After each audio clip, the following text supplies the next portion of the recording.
حي على الفلاح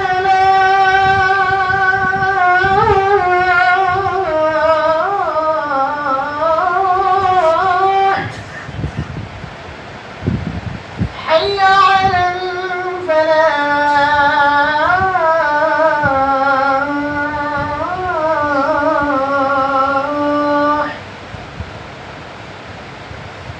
الله أكبر الله أكبر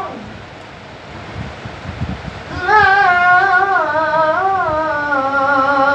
إله إلا الله.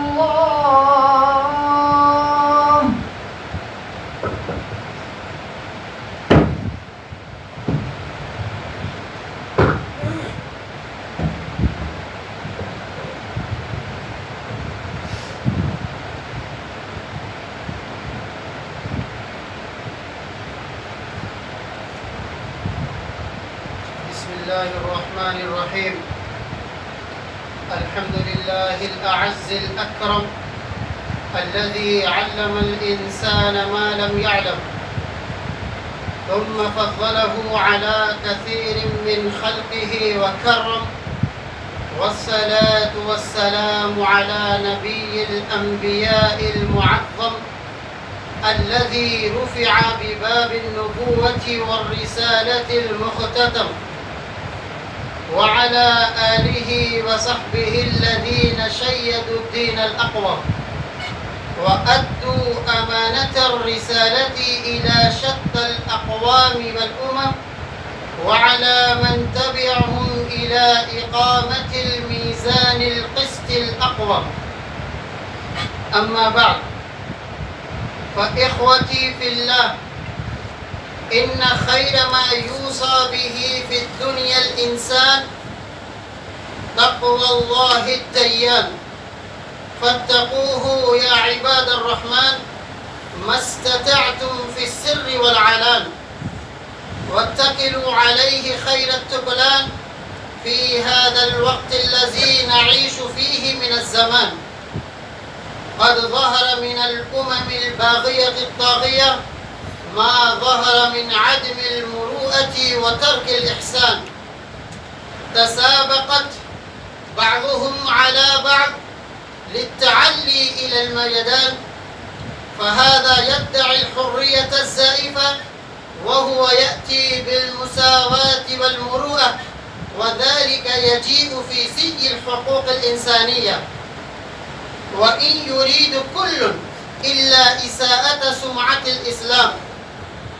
أحبائي في العقيدة الغراء، حان الوقت أن يعطي الإسلام كل مسلم حظا وافرا ما يتمكن لو بصدق تعامله وحسن تعاشره وفائق أخلاقه وحلاوة أقواله. ففي هذه الظروف الراهنة القاسية مست الحاجة إلى اللغة العربية واشتدت، وأثبتت أهميتها وأكدت لكونها لغة الملة الإسلامية البيضاء ولغة الأحكام الشرعية الغراء. يتقن المسلم الغيور في هذه اللغة المنيفة ويحكم البراعة في فنونها وآدابها ليتفقه في الدين ويبلغه ويتعلمه ويعلمه ويكافح تلك التحديات الموجهة إلى الشرعة، ويكاشف الهفوات المصببة، وينصر الدين فينصره الله، وينال مقال النبي عليه الصلاة والسلام: نظر الله امرأ سمع مقالتي إلى آخر الحديث. هذا ما أقول لكم بكل معاني الأدب والاحترام، نفعني الله وإياكم برسالة الإسلام.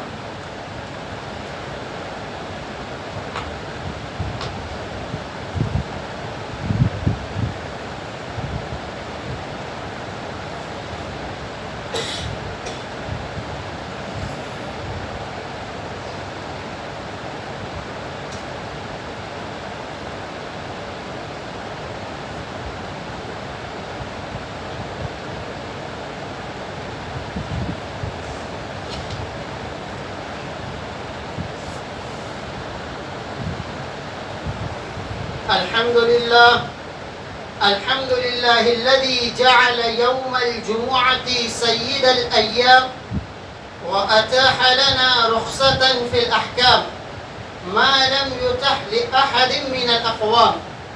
وعلى النبي البدر التمام أطيب التحيات وأزكى السلام، وعلى آله وأصحابه الذين هم أسوة حق التمام، ومن تبعهم متمسكين بعروة الإسلام. أما بعد، فيا عباد الله رحمكم الله، وبعد الوصية بتقوى الرحمن اعلموا أن المؤمن للمؤمن كالبنيان يشد بعضه بعضا، فلا تحاسدوا ولا تناجشوا ولا تباغضوا ولا تدابروا ولا يبيع بعضكم على بيع بعض، وكونوا عباد الله إخوانا.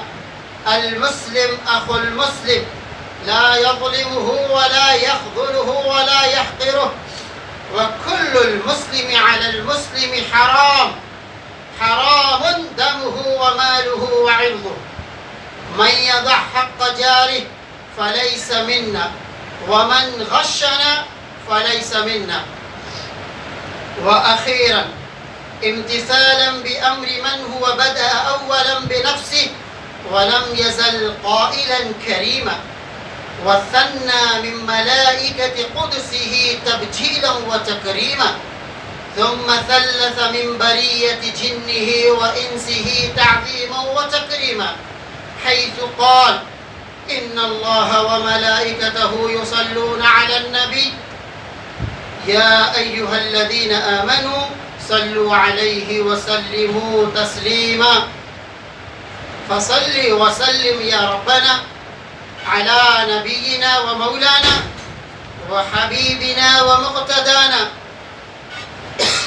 أطيب الصلاة وأزكى السلام، ثم على من قال فيه الصادق الأبر: لو كنت متخذا خليلا لاتخذت أبا بكر. ثم على من قال فيه سيد الأسود والأحمر: لو كان بعدي نبي لكان عمر. ويتبعه من قال فيه نبي الرحمة والرضوان: إن لكل نبي رفيقا في الجنة ورفيقي في الجنة أثمان. وعلى من قال فيه أسوة الهدى: من كنت مولاه فعلي مولاه.